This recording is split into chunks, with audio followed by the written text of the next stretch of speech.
Which begs another question.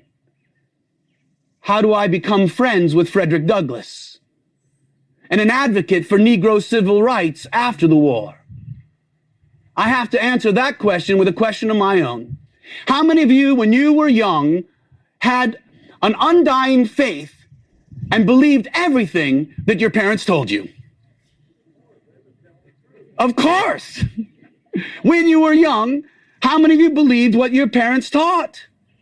And they were infallible until you reached a certain age and you began to question your parents and found out that they were right anyhow.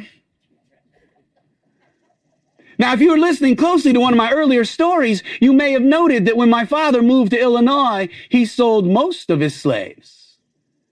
He brought a handful with him. Was Illinois a free state or a slave state? So how could my father own slaves in a free state?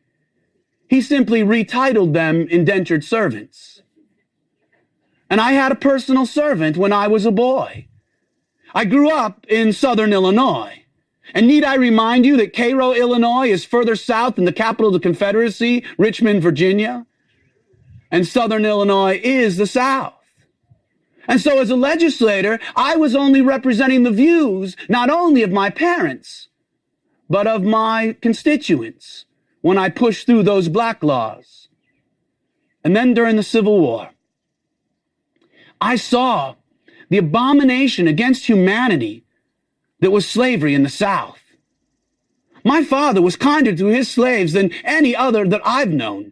Not only did he allow his overseer to get a paying job on other farms and keep his income, but he allowed his most priceless slave to buy his own freedom and then sold him, his wife and children, I'm sure at a fair price, because my father believed no family should be separated. This was common practice in the South.